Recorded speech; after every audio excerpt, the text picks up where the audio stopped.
What up, guys? Welcome to today's podcast with Eugene and I. Today, we're going to chat about a question that I got from a fellow coach. This is something that I've found out during my travels and communicating with you guys through emails and everything else. That a lot of you guys listening there, we have a fair amount of coaches, people that are, within their first decade, if you will, first decade of their teaching. And I've gotten some questions from them. And so from time to time, I do this on YouTube. And we're going to do this today on the podcast. This is going to be the coaches corner, right? So we're going to get into some ideas for coaches and people that run gyms and people that teach classes. And again, you may not be a full-time gym owner, but you could be a coach. You could be an assistant coach. And even then, some of the ideas that we're going to get into, because the question, we'll just sort of throw that out there right now, is basically, this guy is a coach. He's been coaching for about 2 years. His students are making great progress, but he is not. And obviously he's seen that, I've been competing still. I've won went to the world championships. I've done Nogi Pans, won that in 3 different weight classes as a coach, right? I've done all my biggest wins as a coach. So he's like, how do you keep progressing even while you're coaching? And so we're going to dive into this a bit. And even some of the ideas that I'm going to share with you today, while it is specifically tailored to a coach's situation, you can still take advantage of them. Because a lot of them aren't that specific. You're just the coaches; they can direct their training a little bit more because they have that control. So, will be good for coaches, good for people that want to improve, and so hopefully this podcast helps you. Big thanks to our sponsors for helping make the podcast happen. Charlotte's Web CBD. If you guys have never tried their CBD product, I encourage you to give it a try. I usually encourage people, because pretty much all their products are sold in sort of monthly packs, right? Go get one of their tinctures, get a pack of gummies, whatever it is that interests you, and try it out consistently for a month. Personally, I like taking it at the end of the day, towards nighttime, as I'm sort of winding myself down for the evening, dimming the lights, turning on the lamps, taking a hot shower, take my CBD, read a book, and then off to bed I go.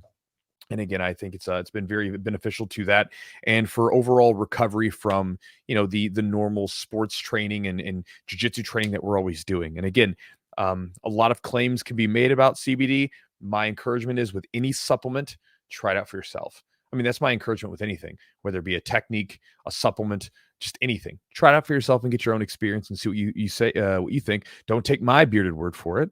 But again, they do really make a really good product. It's third-party tested, and they have options for you even if you are tested for THC. So again, you can look at their products, and if you're interested in the one that would basically be for people that are tested for THC, check out their Sports Edge product. And that's on their website at charlottesweb.com. If you buy anything, use the promo code Jiu-Jitsu20 for 20% off the order. Also, thanks to Epic Roll. Epic Roll is a BJJ company that makes t-shirts, gis, rash guards, shorts, anything and everything jiu-jitsu related. If you're interested in high quality gear or t-shirts or merch, and with cool designs, then check them out. If you've ever seen some of my t-shirts that I wear in the videos that are not my Derby City t-shirts or my Chewjitsu t-shirts, usually it's a Epic Roll t-shirt. And they also make some really good gis and products and everything else. And again, I think Matt and the whole crew over there does a really good job with their products. So go to his website at epicrollbjj.com, browse through things, and if you find something you like, use the promo code Jiu-Jitsu for 15% off. Also, thanks to Choke Coffee for sponsoring the podcast. They are the purveyors of fine roasted coffees and violence. They are a obviously jiu-jitsu-based company that makes coffee. For you guys that are interested, if you do buy some of their coffee, they have good coffee. I've tried it. It has a good flavor to it. They've got several different roasts, so you can go either lighter or darker depending on what you're interested in. Everything has a jiu-jitsu related name, like the Bolo Blend or White Belt Tears. Here is my encouragement to you. If you're going to make coffee and you really want to get the most out of it, you need to play around with water temperature and then the way that you make it. So this is just one of those nerdy coffee things. I don't drink coffee that much anymore because it makes me jittery, but I got really nerdy in it, and for a while, which is probably why I was drinking too much back in the day. But again, get yourself a good like water kettle where you can control the heat. Okay. Do some research on what temperature you should be using, and then pick your method, like a French roast. Maybe you want to do a pour over, AeroPress, do different stuff. And if you are going to go the drip coffee method, I encourage you to get a good drip coffee maker. If you ever look at your beans, And like when you pull the thing out and all the coffee, there's just like that little cylinder, like right down the center. You're typically over extracting the center of your coffee and under extracting the outside, changes the flavor up. You want to get one that basically it sort of circles like the coffee, a good drip maker will basically circle the coffee around to a degree. And then you can get a full extraction from all the beans and it's way better. So just random stuff. But if you are going to buy their stuff at chokecoffeeco.com, promo code is Jiu-Jitsu for 10% off. Make sure that you do it with good coffee, because to me, I've done this before. I've literally done this before. I've taken, you know how they make those little K-cup holders where you can put your own beans in it? I made coffee with that. And then I made coffee with like one of my actual methods where you're doing it by hand, gave it to people. It's like, we were just having to get together. Try this out. Tell me there's not a difference. And everybody was like, this coffee's delicious. The one that I made, and the coffee that came through the automatic method was just not very tasty. And again, it is what it is, right? You get what you put into. And so again, doing it by hand or getting a really good piece of equipment to do it is a smart idea. So random thing. Oh, by the way, you need to weigh your coffee. All right, moving on, getting away from the coffee. I know a lot of, I like the subject. It's fun to get into. And their coffee's tasty. I like it. White Belt Tears is what I get, what I like. That's the one I drink. It's awesome. And guys, if you want to support the podcast directly, you can do so by going to our Patreon, patreon.com/the Jiu-Jitsu Podcast. Upon joining, you'll get access to an exclusive library that we've created over the years that has everything from videos and exclusive seminar bits that we've done to warm-up routines that we've done at Jiu-Jitsu camps, all sorts of stuff, along with a specific tangible tip that you can get from every black belt that we've ever had on the podcast. Every person that we've had on the podcast, they have something in there. So if you want to get access to all of that and more, go to patreon.com/the Jiu-Jitsu Podcast. And if you are interested, you can get an ad-free version of the podcast. So if you don't like the ads, that's a way to get rid of the ads there. And then last but not least, if you want to get my daily email, my almost daily email, go to my website at chewjitsu.net/join, JOIN. Upon joining, you'll get access to a couple of exclusive ebooks I give away for free that'll help you out with your jiu-jitsu training pertaining to drilling, pertaining to focusing jiu-jitsu, which again is something that we're going to be talking about today. So if you like the episode today, those ebooks would be a great supplement to that. And then from there, I'll send you my daily email that you can then read and enjoy like the thousands of others, or you can say, you know what, I'm not interested in this, and you can unsubscribe. So guys, with that said, let's jump into this podcast.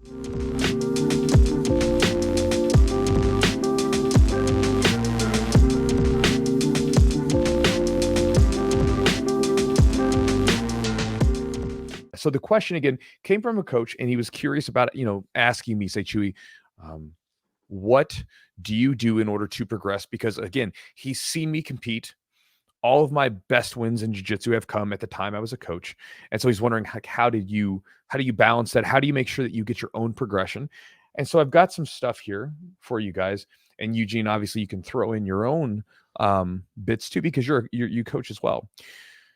So the first big thing that I would say to you, if you are a coach and you are trying to add something into your area, you're trying to make sure you're progressing, is you cannot take on the mindset of the student, right? What I mean by this is think about how students come in. Students come in and they just, a lot of times their brains are turned off.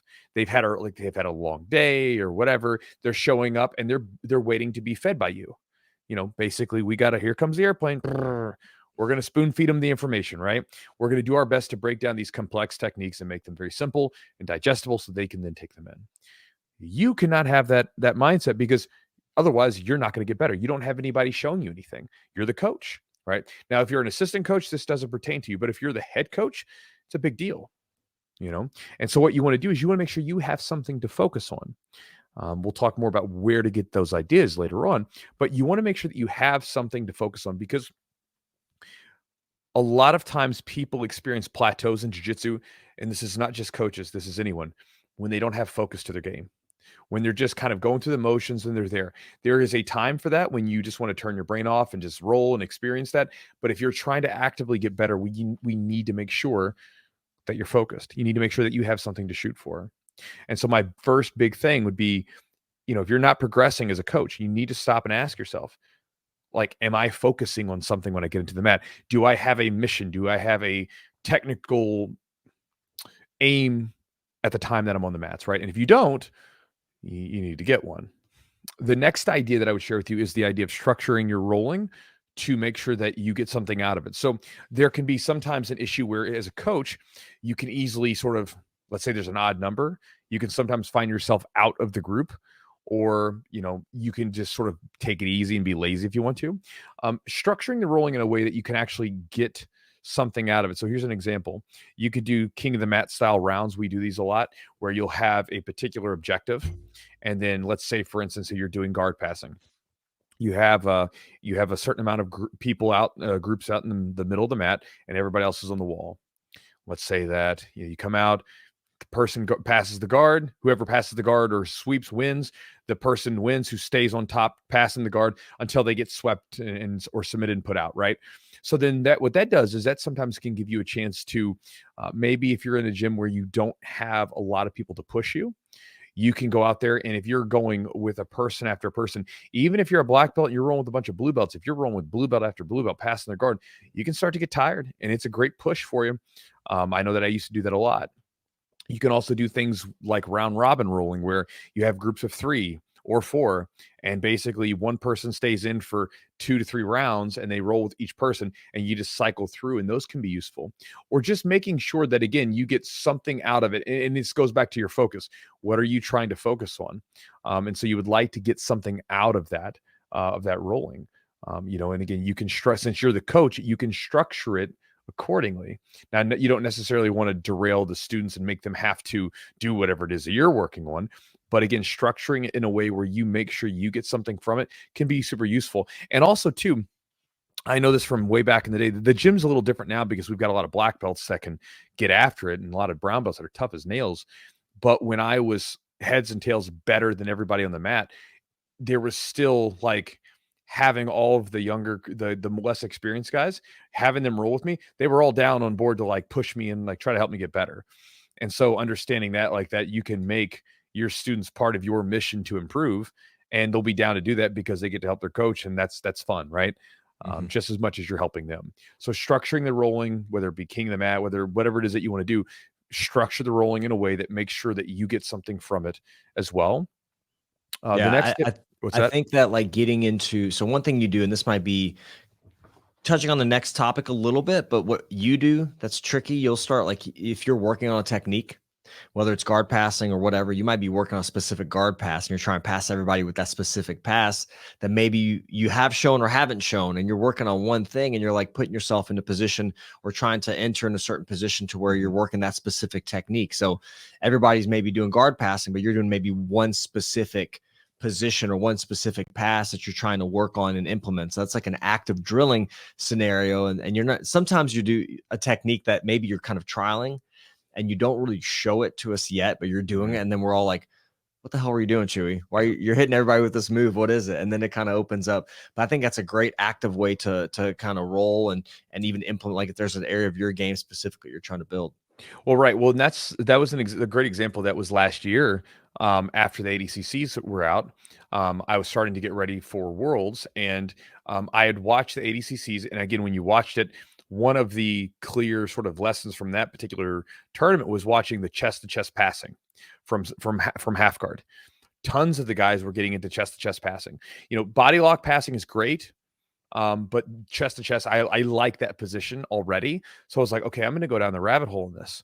And so I was watching lots of matches and trying to break down ideas from it. And then I was coming in, using it. We were working on different stuff, and I was coming in and just using all these different ideas that I'm picking up from this chest to chest passing stuff, and was just using it all on everybody. It was just killing people, right?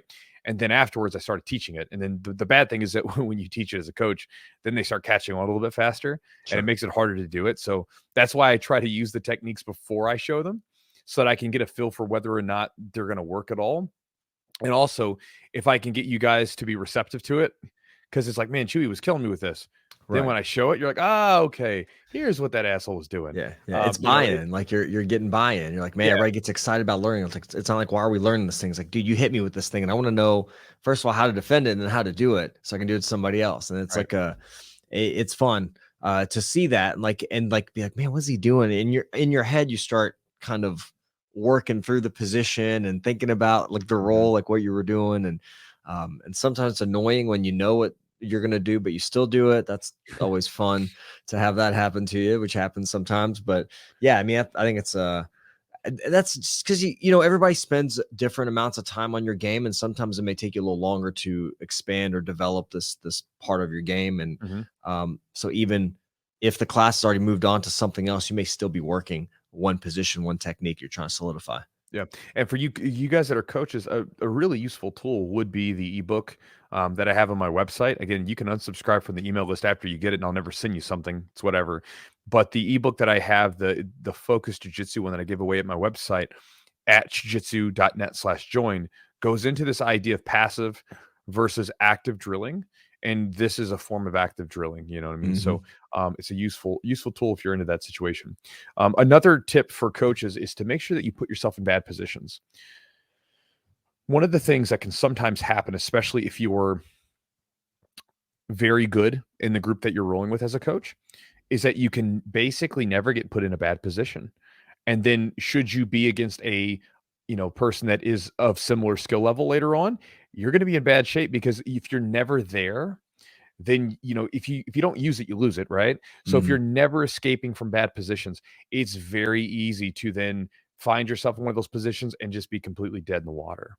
And so you want to make sure that you get some time in there. So one of the things that I like doing a lot of times, like when we're doing open rolling, I'll a lot of times let people I won't tell them. I'll just lay there and let them, kind of roll around a little bit and let them put me in a bad spot just so that I can work out of it. So I can work out of a side control, skate, back mount, whatever it might be.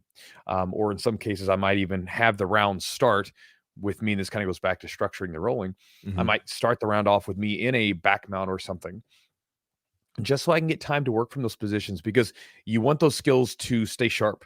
Again, your defensive skills, your escaping skills are very important. And so I think it's a really useful thing to do. Plus, if you do need a little bit of a push, working out of a bad position, it's a great way to challenge yourself, even if you're in a gym where maybe sometimes you're one of the better people on the mat. And so I just encourage coaches to do that. Yeah, what do you think is it's humbling sometimes too, to have like one of your bigger, stronger, mid or upper belts to hold you down, because sometimes, man, they can hold you down pretty well, and it's hard to get out. You can spend a lot of the round doing that. What do you think as far as like how often do you think, is it just something you do once a week, every couple of weeks? How often do you think is it's gonna be different for everybody, but what do you think is there a sweet spot for how often you should train those bad positions? I mean, that's going to be up to everyone. It's going to be different for you. If I'm getting ready for a competition, a lot of times, like when I'm doing a full rolls, I don't really want to put myself in I basically want to roll as if I don't want to give up anything. You know what I mean? Now, if during like a normal training session, I probably go to a bad position at least a couple times every session. You know what I mean? Because again, it's like this, thinking of it in this manner. Let's say I got a blue belt that I know I can squash, right? Well, I could just squash them. What I could also do is I could, fight them a little bit, let them pass, put me in a bad position, and then essentially start my roll there. Right? Because then I get to play. I get to play from a bad position. Or maybe I got a guy who's got a decent triangle, let him put me in a triangle and start defending the triangle, and I begin my roll there. Again, it just depends on you. And then if you know that you have a weakness in a particular area, then you should definitely go there more. Again, anytime you have a weakness in your game, you want to move to that place, because that's where you'll get a lot of bang for your buck, so to speak. You'll get a lot of progression for the time that you spend in it. And so I think it's very important. If you have an area of your game like where you feel uncomfortable, if you feel like you can't escape efficiently, you should probably go there. Okay. Yeah, I'm wondering like how you would come up with those positions. I mean, I know everybody. Yeah, I'm just like in my head, I'm like, how would you discover those positions maybe that you're not? If you're the best person in the room, well, how do you find out where you're going to put yourself, or where you struggle the most from? Let's say that you travel. And then also, or you go compete and I got smoked from this position. Or maybe, like you said, even maybe you're going with one of your mid belts, one of the guys, and you notice that all of a sudden they got you in a position and you were dead in the water, right? And deep down, you can just ask yourself, do you feel comfortable letting someone get you in a certain position? Most people, if they have this instant reaction of like, I don't want to be here, well, then that tells you you have an aversion to that position, and you have something where you don't want to go. It's like, for instance, if you said, hey, like, are you willing to do stand up? Oh, I don't want to stand up. You should probably start working on your stand up a little bit. If you're so nervous that you can't do any stand up ever, like you can't do any standing techniques, well, then you need to go there. If you're like, if I said, hey, let the big guy start in side control. I don't want him to start in side control. Hey, you should probably start in side control. You should be able to start from anywhere. You should be able to be from anywhere and be okay with it. At least that's my idea. No, it's great because if you get put there and you don't know what the hell to do, or you haven't practiced that position in a while, I mean, it could be your tournament could be over right there. Well, and to me, it goes back to this thing where a lot of times, and it's probably not as bad now, but this is a misconception that I think a lot of young coaches have, is that they want to always look good in front of their students, right? So like you want to look like you're always in control, you always got it, all that stuff, right? Yeah. Your students don't care. So if your students see you fail and get submitted in your gym, they're not going to leave you. And if anything else, they'll be like, oh, he's human. He's like us. It's not a bad thing, right? And so sometimes there is a thing where coaches don't want to be put in bad positions while they're coaching because they don't want to look bad in front of the students. Again, that's something you just got to get over because, it's okay. You got to still progress. And if you don't go to these positions, if you don't test yourself and get put in weird spots, then again, it's a skill that becomes rusty and you'll lose it. And then when you eventually do need it, it should be like a competition or a role against a comparative skilled person. It's going to be bad news. Or even those students who are going to get better over the years. I mean, like a lot of the guys now that I train with that are really tough, that give me a really good run for my money are the guys that I trained. I trained them years ago, and now I used to be able to kick their butt with barely breaking a sweat. And now it's like, I mean, I was rolling with Adam today. And I mean, gosh, there were times back in the day where I could easily roll with Adam. And then now, like when Adam and I were going this morning in Nogi, man, I mean, like my heart rate, it's getting up there. It's cooking, just to get some movement going. So, you guys are getting better. Yeah. So, I mean, that's a response and that's a reaction from the coaches. Like, that's like, we're not getting better if you're not showing us the things to get better at. Right. Again, we can get better by ourselves to an extent, but that's why the coach kind of streamlines that stuff. And I think that's that speaks to you as being a good coach. So, I mean, that's kind of when you see your students improve, give you a harder time. That means you're doing the right thing.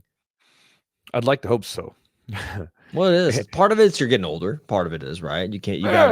You're not. But you know what I'm saying? It's like, no. I was looking, yesterday we had gi class and I was like looking at, the people out there for a second. I was like, man, I'm like the second or third oldest guy out of here today. Yeah. Used to be like one of the younger guys. Yeah, I was the younger guy. Now it's like all my older buddies are either like broken down, beat up, or like, it's a changing of the guard, honestly. Like you look up at those black belts that we have on our wall and it's like, wow, it's like, a lot of these guys they're on a consistent basis. You don't see them as often. It's or they're getting up there in age, right? A lot of those black belts on that wall are getting to be creeping on late 30s or early 40s. So we have, who's our youngest? Is it Clay? Clay up there? Is he the youngest one? Clay would be the youngest. He's in his 20s, right? He was in his 20s, yeah. I was just curious, just thinking. Chad. I mean, is Chad 30 yet? Yeah. Chad's 30. Oh my God, it's so crazy, dude. Chad he might I think he's 10 years. He's 28. Oh wow. Well, still he's getting, it's like, it's like Chad's almost 30. Dude. He was like the 20-year-old kid or the teenager wrecking everybody. I know. So anyway, that's wild. All right, Chew, what's up next? So here's another one. This is something I used to do a lot of when I was younger, and I do this to different degrees. So traveling, inviting people out to your gym for training sessions, competing, going to seminars, doing whatever you can to throw in some newness into your jiu-jitsu, right? So back in the day, I used to travel down to my coach, Sean Hammond's gym. Usually there was a period, it was like every other Thursday, and I would go down there and train with him. I would drive down to Nashville. Sometimes it was every Thursday, but usually it's like at least like once or twice a month I'd go down there, and I would train down there with him, do his class in the morning, take a break, do a second class afterwards, and I would drive up back home, and I would use whatever techniques that I was doing down there on the students here. And then there were times where I would invite other people out. So like I remember I had several buddies of mine that were brown belts and stuff like that. That would say, hey man, why don't you come out and train? And we would just get some sessions in, or come out on a Sunday. We're going to do an open mat. Come out and train. Let's get some rolls in. And then, obviously competing, you always get some good looks when you're competing because you get a chance to test your game out. Not that competing has to be for everyone, but competing is a good idea sometimes, I think, if you want to do it. And I wanted to do it at the time. And so I would go compete, get different looks, learn a lot about my game, improve. And then seminars too. There's something about going to a seminar that if it's a good instructor who is into what they're doing, both the technical side of it, but also if you're a coach, just simply being around another coach and being able to ask a coach, different ideas on training and hearing their philosophies on things. Sometimes that stuff can be just as valuable from a coaching standpoint, because I know I've come away from seminars and like I could barely remember anything they actually show technique wise, but I remember like the philosophies on things, or I remember their passion for what they were showing, and it made me want to go train, and it made me want to go do stuff because I don't want to sound too woo-woo on this stuff, but I feel like there are sometimes where if we come into contact with people give off a certain vibe, a certain energy, right? Yeah. That's not that woo-woo, of course, because I mean, everybody's got a buddy that walks in the room and then instantly the whole mood goes down because it's like they're dragging like a dark cloud with them all the time. You're like, oh, here comes negative Nancy, right? Mhm. Well, you can get the opposite too, where you can have people that as soon as they walk into a room, they brighten things up.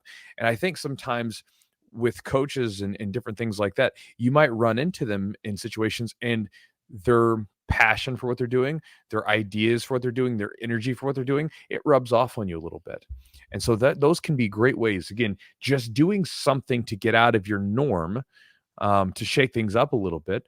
And those can be some useful options, traveling to other gyms, seeing what they've got, inviting people out to train with you, competing, doing seminars, all that stuff's useful. Yeah, I think like as a someone that's progressing their game, if you're a student, we're not talking about students so much, but I think it was very helpful as a student to compete for sure. And then open mats, are also important because you get like some different looks. You get some bodies that you're not used to. You're not used to their techniques or their movements. You might pick something up from those, or actually see. It's kind of an easy way to see where your game is very good and where it needs a little bit of work. And then the other thing, if you have a coach from another gym come, like just for an open mat, like, or a black belt from another gym, you get to, pick each other's brains a little bit too. And you get to like you going to work with Sean. I think that's one of the things that you brought back was like, it kind of, I think, renovated your game a little bit on how to train, how to Yeah. properly train, and what it's like, because Sean was very experienced, at the time he was already a black belt for I don't know Yep. how many years. Well, it And wasn't very long. So like Sean got not his very long. black belt. Yeah, he got his black belt in '07. Okay. And then at the time I was going down there around the time period, it was around '09. Uh-huh. And so the first time I did it, I'd wanted to go down there early in '08, the year before, but I got sick. Like I was Uh-huh. literally getting ready to like I booked the hotel and everything, and then I just got sick. So I had to like, cancel the hotel, everything else. And then me and my buddy Chris, who was he was a blue belt. I was at the time '09, I was a young brown belt, like a fairly new brown belt. And I went down there and trained for a week. I went down there, was there for the whole week training with my buddy Chris. We stayed in a little crappy hotel and we just grinded and trained it out. We were training like twice a day. And I remember it was like a great experience. And it was enlightening, because again, I came down there, start of the week, man, I was ready to go. I had all kinds of energy, whatever. By the end of the week, man, I was running on fumes. And I noticed that like the way they trained, and I noticed the drilling was a big difference. Yeah. Like the amount of drilling that they went into, and they would focus on things, first, like the whole week we were doing the same stuff over and over again, which again, these are simple things. But back in the day when I first learned it, everybody's just teaching stuff. Right now, it's like we're doing the same stuff for the whole week, more than a week, whatever. And so I started taking those things back. And I remember I left that session, left that week. And when I came back to training, what I used to do is I would get off around like 4 o'clock and I would go home, take a nap, eat some food, whatever. And I'd come in and train around like, 6, 7 o'clock, whatever, I come in for class, train for a couple hours and that'd be it. I started getting off. I'd go eat some food, get to the gym around 4:30, take a quick nap, wake up 5 o'clock. I would do some strength conditioning, cardio, whatever I was going to do a little extra drilling. And then I would do my class around 6 or 7 o'clock. You know what I mean? Then it was like, I want to take this stuff more seriously. And I think that's what rubbed off on me was the drills and things like that were useful, but it was also simply just the training and work ethic that was needed in order to succeed. It's not necessary for everybody. You may not Mhm, want to be a competitor, but at the time I was wanting to be a competitor. So I was like, mhm. okay, I've got to train like this because at the time Sean was producing several like Pan Am champions. He was competing really well for himself. And so I wanted to mimic that.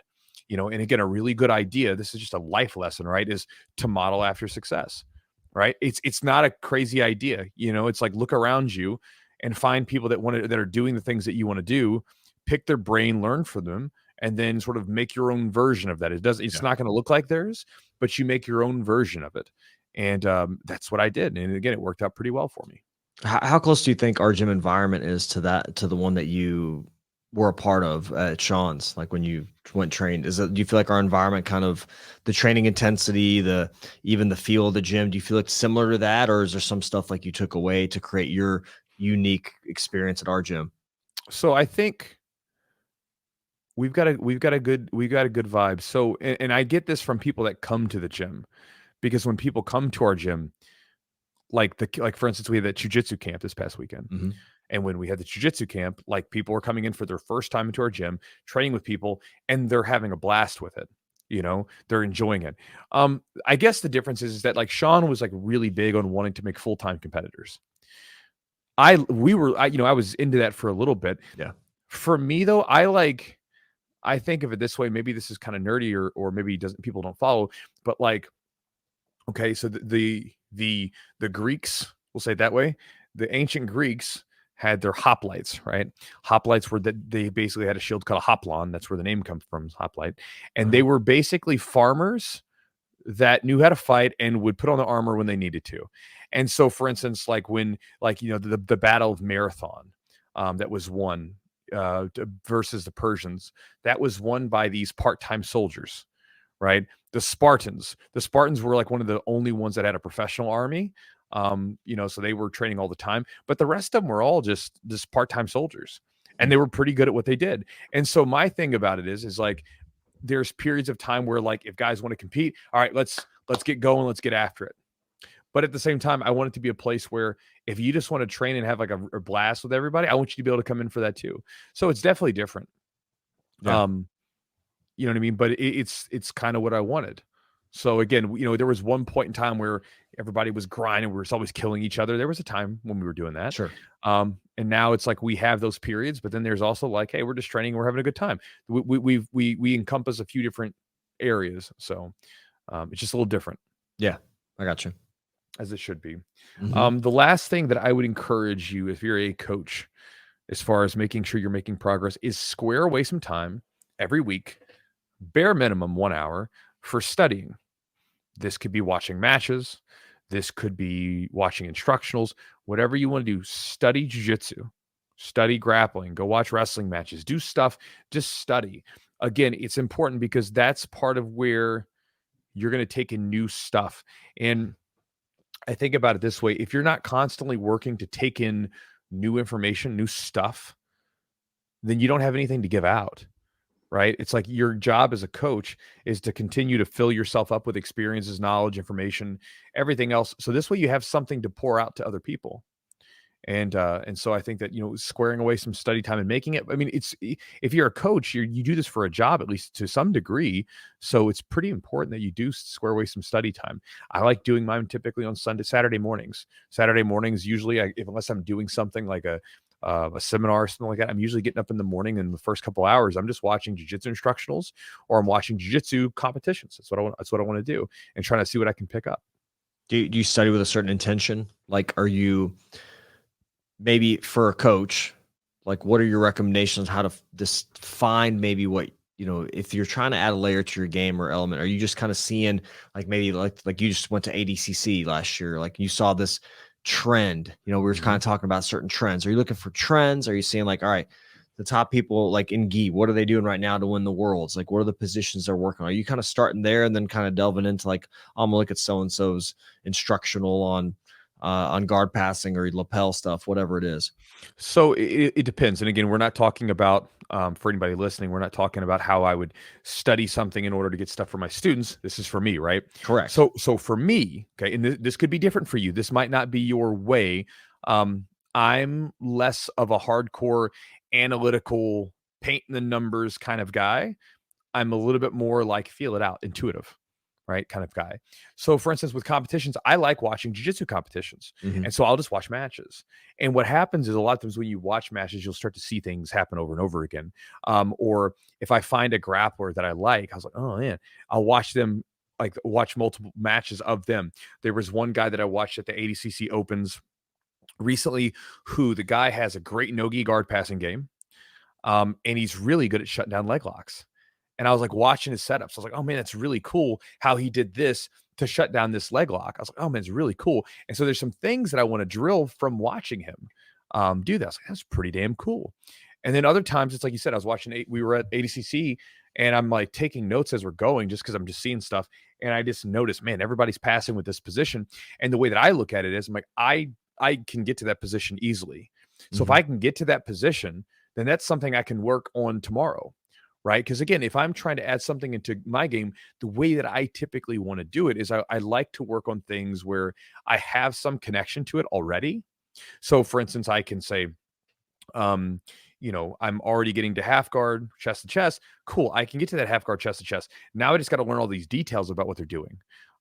Opposed to, okay, so like back in the day when Berimbolo was first coming out, I'm not really going to work that position because I'm like, my game doesn't connect with that at all. I don't use the position to get there, and I don't like inverting, so it's not my thing. I could have, but I just really wasn't interested. Opposed to maybe if I was like looking at other options, like when people were doing like butterfly guard to leg lock entries. Sure. I'm like, I love butterfly guard, so let's add some leg lock entries into it. It's already kind of works in there. So that's kind of what I'm looking for. Stuff that if I'm looking for myself, I'm looking for stuff that is a natural addition to what I'm already doing. I don't want to try to reinvent my game and have to do something completely brand new because again, that requires, and sometimes it's necessary, but that requires a far, far bigger amount of investment in order to get it up to speed than taking something that I'm already good with and just branching off and adding a little extra to it, if that makes sense. And so that's what I'm typically doing. And then again, when you start seeing trends, that's always a good idea. If you're seeing something pop up over and over again at the highest level, that's generally a good place to look and start maybe a search there. It may not be your position to work with, and that's okay. Just because it's a trend, just also to share this, just because it's a trend now, just because everybody's doing it now, doesn't mean you need to learn it, right? I mean, I'm not saying don't learn it, but it doesn't mean you have to be amazing at it. It may just not be your thing, right? And that's okay. Doesn't mean you have to do it. There's other things you can do. You can still learn it and understand how it works and everything else, but you don't necessarily have to be super skilled at it. And sometimes as a coach, as a side note, that can be a thing where we can sometimes feel like if you're a coach, you might feel like you need to know everything and you can't, right? Like you can't know everything. So again, you got to know your stuff as best you can, and you start to learn as much as you can. But again, you can't possibly learn everything. And to be honest, you don't need to. Because how many people know everything? Nobody. And how many people, when you compete or when you're rolling at your best, you don't really use all that much. You use a small sliver of your actual overall knowledge, right? Yeah. So that's okay. So just a couple ideas there. Well, I think one way, as far as knowing everything, that idea, a tip from that I've picked up actually from you is there's guys at the gym that are kind of specialists. We have a gym that we have a certain game, like everybody's got a unique game. There's certain people that are really good at certain positions, or we got somebody like Evan that's really good at leg lock. So it's like, hey, you may say, all right, this may be an Evan question, or we had Nick that was a big lapel guy. It's like, here's a little lapel situation. All right, let's break that down. Let's have Nick, who's one of our black belts, also a coach or does some coaching. Like, let's have him show that. So you don't have to know everything, because you have people at the gym that kind of are really, really good. If we're going to butterfly or stuff like that, you're the guy, you know how to do that stuff. You're probably the best guy at the gym at that. So there's people at your gym, so you don't have to. You can kind of even defer to some of them, be like, what are your thoughts on this? Here's my basic take on this position, but what are your thoughts on some of the intricate details, some of the most important things? And I think that's a way to, and we have Mark Vives on, and he was talking about like, hey, you just kind of have to sometimes maybe learn how to defend or how it works for your body, and you might not be built like somebody else. So try to see how it works for you, and maybe just progress it towards these other, body styles and things like that. Cause not everybody's built the same either. Somebody's got to, look at positions like Murigali, who's a very tall gi guy. If you're a shorter, stockier, no gi person, that might not be the person that you model your game after Yeah, or look for, right? sure. Yeah, so I've got to actually, Chew, I want to ask you this because this is probably a question for a lot of people. You maybe answered it in a way, but like, is there, as a coach, to continue to improve your game, is there like do you have like a compass that's like, I want to make sure I give enough to my students, but also I give enough to myself? Is there something like you look at? We like to use the word balance, which is never really truly balanced. There's flux one way or another. Yeah. Is there like a red flag that pops off? Man, I'm not doing enough for my own training, or I'm giving too much, or this and that. Is there something you look for? Again, it depends on like what the goals are, because there's going to be periods where you have to imbalance for things, right? Like just as a short-term example, this weekend I was incredibly imbalanced towards giving myself away. Yes. We had the camp going on, and so I ran myself down teaching people jujitsu and hanging out with everybody and stuff like. I had a blast doing it, but it's just a lot of work, which is Sure. okay.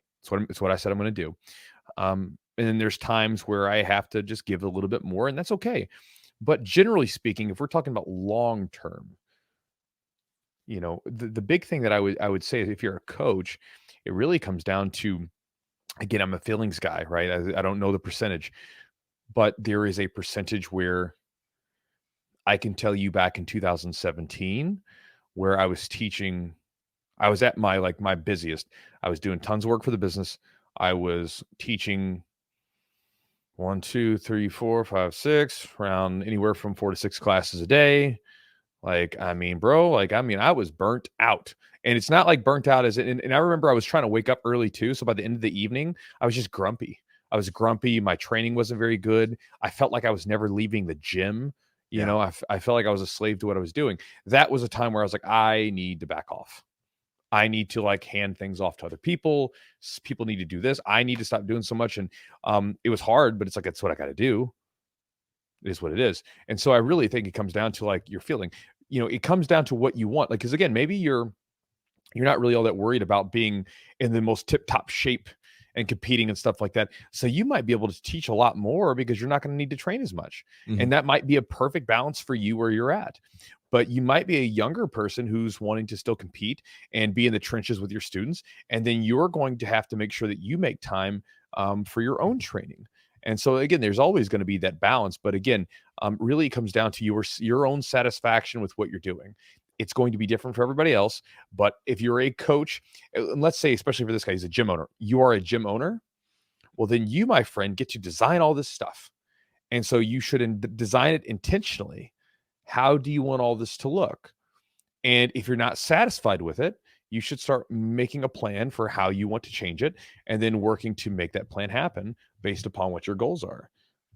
And so again, I think that's where it really comes down to, is the personal mission, the personal goals for that person, and their own satisfaction with it. If you're not happy with it, probably might be a good idea to change it. Yeah, and there's seasons too, right? You might have like, all right, there's a competition I want to run or I want to do. So you're like, hey, let's all compete. Let's get everybody on the on the train to go. Let's get everybody excited, sign up. Let's make the competition or make training more competition focused. Like if we have a tournament coming up, that's a great way to like kind of improve and push yourself along with your students. That way you're doing that hard drilling, hard rolling, and everybody else is as well, because you guys are kind of going towards a common goal of this competition. And like, I think there's, as a student, it's very inspiring to see your coach kind of lead from the front. I say that you do that all the time. You go and compete and put yourself out there. It's very cool to see that. And it also motivates the students, and so you're kind of scratching your own itch by competing, but you're also getting the students involved. I think it's pretty cool. Yeah. All right, guys. So hopefully you enjoyed the podcast today. Again, if you're not a coach, hopefully still some of the ideas rang true with you. None of the ideas are groundbreakingly crazy, right? They're simple, but simple doesn't mean that they don't work. A lot of times I think people want complex sort of like magic voodoo answers for stuff, when really it comes down to like very simple ideas that then require just a lot of work. I mean, I can think about everything that I've done in my life, and most of the stuff that's led to the biggest amount of success was simply like long-term consistency, small amounts of time devoted to it for a long period of time, and then you just do it. The problem is that nobody wants to be good slow, so, but that's just the reality of it. So again, simple ideas, but execute on one of those like this week and do it for a month, and I guarantee you'll see a difference. Just guarantee it.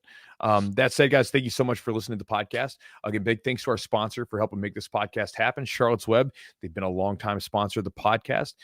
They've been with us for a number of years. I think they make a fantastic product. The third-party tested. So again, in a market that is unregulated by the FDA, meaning you get one of those bottles of CBD that you get from the gas station, you don't know what's in there. You get that gas station CBD, you don't know what's in there.